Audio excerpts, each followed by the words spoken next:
Hello everyone, I hope you're doing great. The most favorite thing about being a teacher that I get to know about different cultures. I meet people from different backgrounds, and I also can understand how people can get approached by different methodologies. That's really interesting for me because maybe in the beginning the person that you're teaching is completely unknown.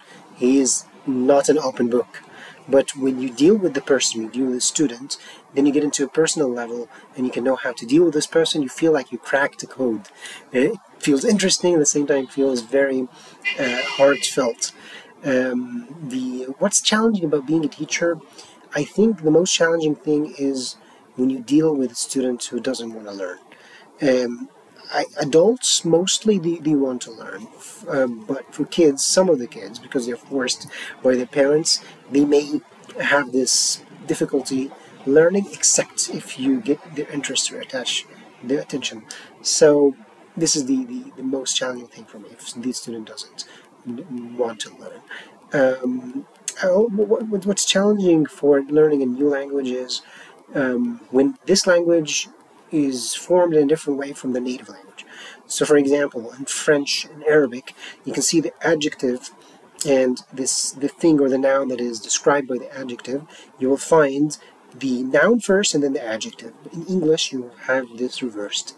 So, this can be confusing for the person. So, he has to get used to this by knowing that it's completely different from his language.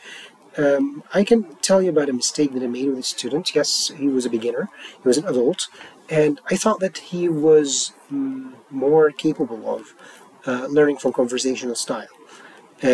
But I realized after maybe 2 sessions or so that I had to really deal with him on a very fundamental level, with very short word, like not short sentences, even one sentence at a time, until we can just have one full sentence.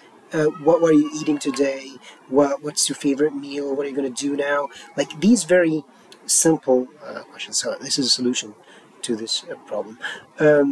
My perspective on error correction in the classroom, because I follow mostly the conversational style, that I fixed errors not in every minute, like because I don't want to bother the student. I want also to make him or make her encouraged to speak their mind, to be confident, so on. If I stop because I stop the student because he has a problem with pronunciation or grammar, in every moment that will be frustrating and it will make the student feel not very proud of himself.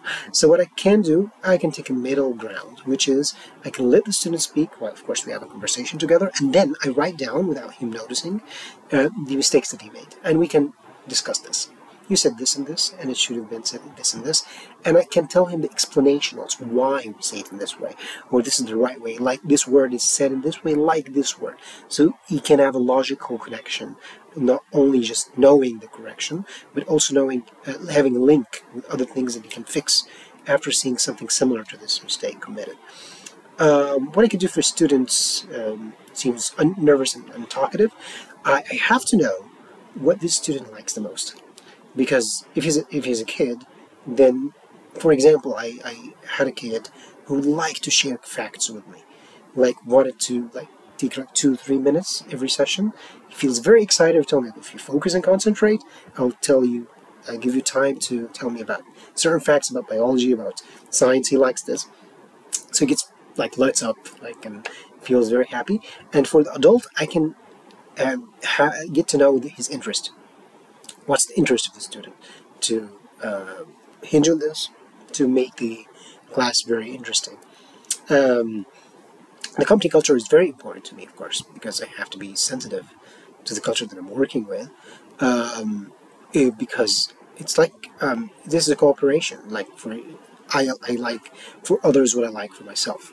So I think it's a very fundamental thing, of course.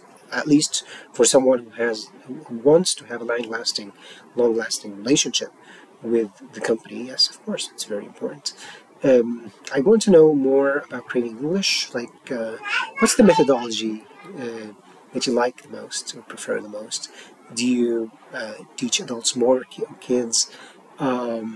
What about having a full-time and a part-time also schedule? Like, I would like to see if there is a possibility of doing this? Are there ways of getting through promotions, getting like to a higher position or so? Thank you so much. I'm very happy that I'm sharing this video with you, and I hope the best for all of us. Thank you.